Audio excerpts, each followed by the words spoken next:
Alright. Hey guys. So, whoops, sorry about the palm in there. Gotta turn my music down.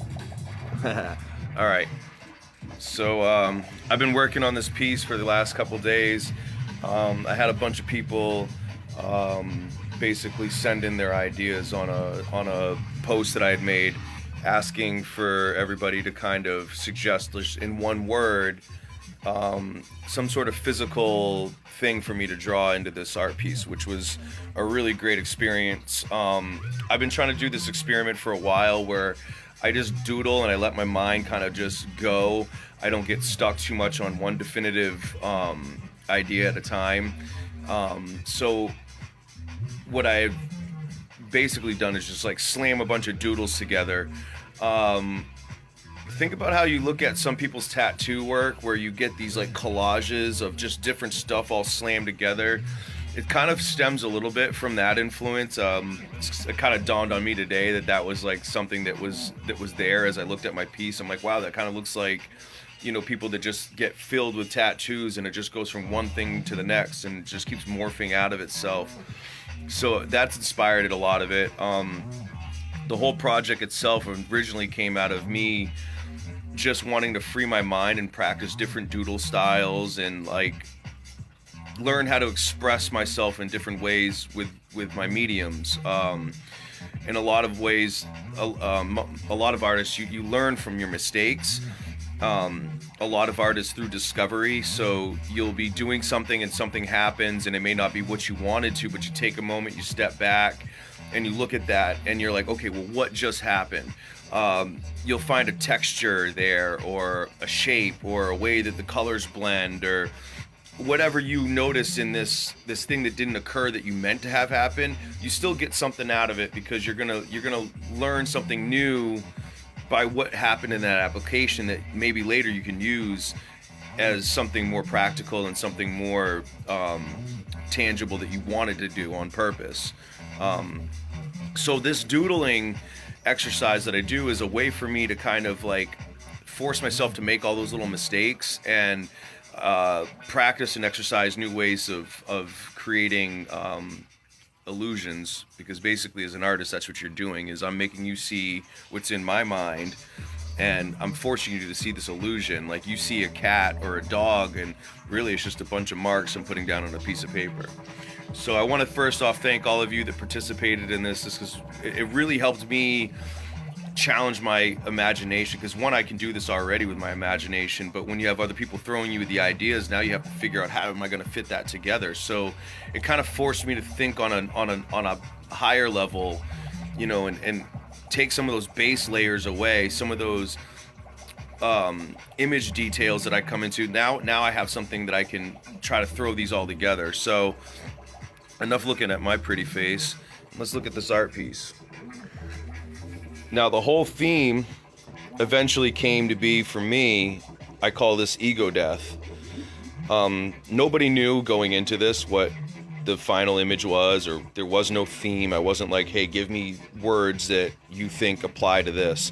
It was just give me ideas, just give me images. So I began with the tiger.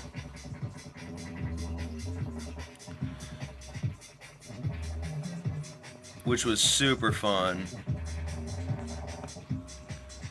Somebody had mentioned rebirth. So I figured, like, let's make this tiger look like it's having a hairball, but it's like, that's your rebirth. You're like being born out of a tiger. And then somebody had said something about the Om symbol and like peace and tranquility. So I kind of wanted to make this like a peaceful rebirth, even though he's coming out of a tiger's mouth. It's like birth is violent. You know, it's beautiful, but birth is also very painful and violent and gory, and yet there's a sense of peace because life is coming through. So these were the first little pieces that I tied together. And then somebody had said a dragon and then lightning. So he's like shooting lightning out of his mouth. I particularly chose to do these like ram style horns on it because like I was thinking like, you know, rams are on the top of a mountain and they're synonymous with like thunder, and like you don't have lightning without thunder, so I figured I'd make this like a thunder and lightning dragon with a big huge chomping head that would give you that booming clap sound. I let my imagination have some fun with that. The fins, because you don't get thunder and lightning without a rainstorm, so there's water there. There's a little silver moon behind them. Somebody said to draw their cat. I asked them to send me a picture, but they never sent it, so I just drew my own version.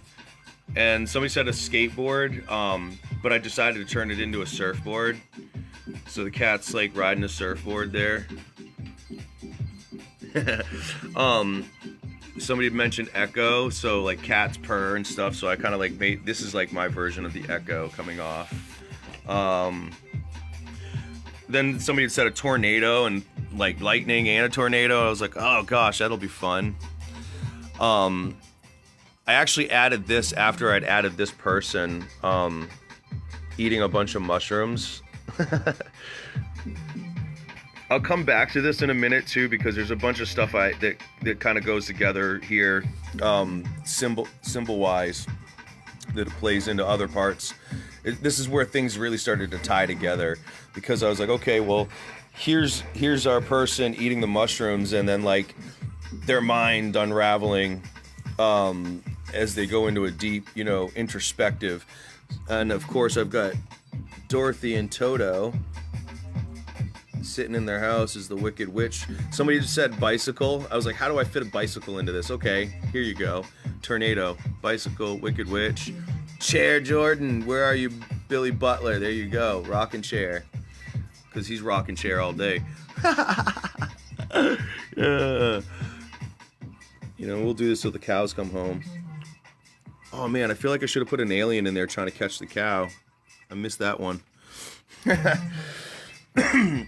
People said sacred geometry and fractals. So there you go. Some of that going on, some geometric shapes. A lot of you may not be familiar with what you're looking at here. This woman is Virgo. This is the Virgo constellation. I'm a Virgo. I've got some friends that are Virgo, and one of my good friends, Jackie, told me that I should put a Virgo constellation in there, which was funny because I had already kind of put my Virgo symbols in here. This is a Virgo symbol, and this is a Virgo symbol. Most of y'all are familiar with that. Well, now that I'm down here, somebody said scarab, so there's your scarab. But then I decided to throw some more esoteric symbols in there. So the Eye of Horus, the Ankh. I made like a sun, moon, and star symbol of my own, just made my own hieroglyphic. And then this is the Illuminati all-seeing eye. Now that we're on that, I'll bring this back over here. Anna, there's your snot, by the way, which I figured was perfect with somebody eating a mouthful of shrooms, losing their shit.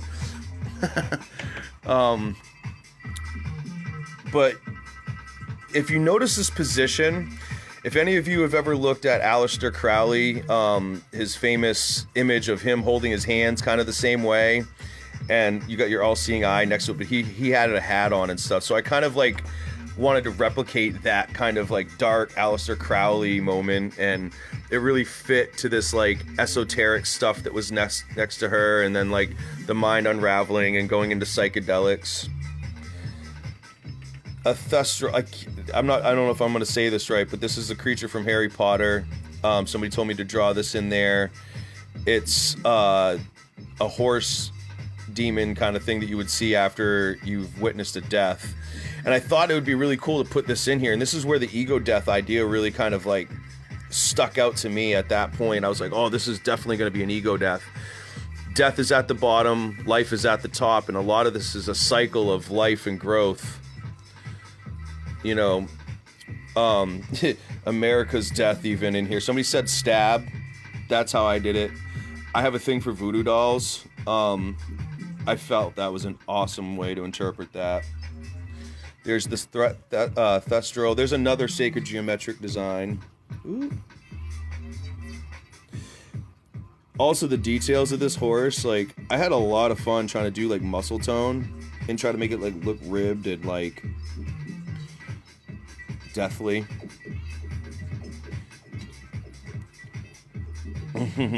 Yeah, the Voodoo Doll America is perfect. It literally speaks volumes to what I think as a veteran, as an American, as a person going through this current political atmosphere that we've been going through over the last 8 years, 9 years. Yeah.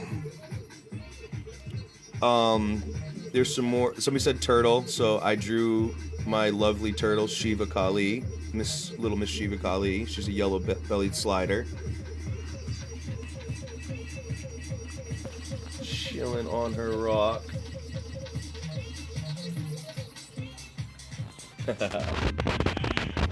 So yeah, there's her. Somebody said a moth, so I got that lunar moth in there. Some more Buddhist symbols along in here with kind of like a young Buddha with a bunch of different hand shapes going on, sitting in a lotus. It's another Buddhist symbol. Life knots. Waterfall was recommended, so there's the waterfall. And then somebody said like a tree of life or some sort of tree or avatar tree, so there's the tree. It's fun making leaves. I was like, I'm gonna actually draw the leaves, and I wanted to give it a nice twist and spiral like a kundalini. And then somebody said bees or a bee, so there's your bees. And maybe some flies looking for Mike Pence's head. You know, it's probably why they're going all the way down here into the death area. So there's your witch. Oh yeah, and yin yang was mentioned, so there's your yin yang. Did I miss anything in here?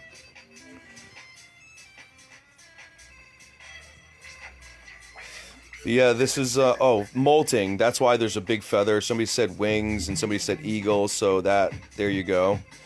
But yeah, that's pretty much most of what I've done with this. What's the dimension of paper? Whatever dimension I put into it. It's like my mental dimension, I guess. It's dementia. Yeah, so this style is really like something I've been working with to make art like this, which is a piece I'm currently working on. I'm painting it in now. It all started with marker doodles. When I do these, I do them in marker, no pencil, no eraser, no forgiveness. What you lay down is what you lay down. So it really demands for you to have a deliberate, active mind and really be comfortable with your mediums.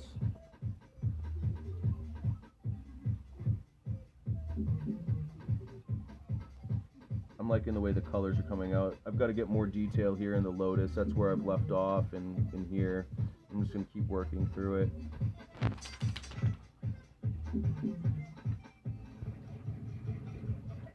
I love color and shading.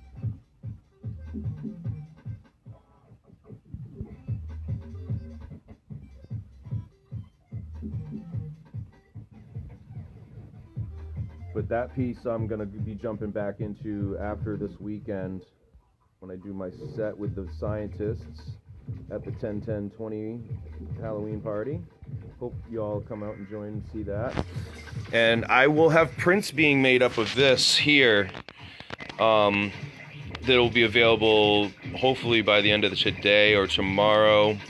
Definitely next week I'm going to have these prints. And I'm going to try to get this also printed onto some clothing or other merchandise. I'm also going to start trying to get some hats, and I'm just going to custom doodle hats, so they'll be one of a kind doodle hats. Maybe throw some paint on them as well. But thank you everybody who took part in this. I really, really, really, really, really appreciate everybody. You have no idea the level of inspiration that gave me. I actually got really burnt out on the last piece I did, and it takes a lot to put the thought into these pieces, and you know, when I get done with it, sometimes I'm left kind of burnt out mentally and fatigued mentally, so it's hard to start another project. And that's why I decided to do this. I pulled all of you to get these ideas so I didn't have to strain my brain so much. And it allowed me to kind of really think about how these pieces tie together and how I can make these images work into something meaningful. And there's just a lot that I took away from this exercise, and I definitely will be doing this more. And I encourage a lot of you to try this practice with or without other people's suggestions. First, try it with your own. Let your mind wander. Let it grow. Let the mind's eye guide the pen, and just don't get caught up on one thing at a time. Just let go. Learn to let go. Work from one thing and let go. It doesn't even have to be as detailed as what I did. You can let these be scribbles, and just let the scribbles start looking like something, and then start drawing out of those scribbles something that's more tangible and practical. But this exercise is an amazing way for you as an artist to grow, discover your own abilities and talents, new textures, new ways to create illusion. So have some fun out there, guys, and I'll catch you on the next piece. Be looking for more of these to come.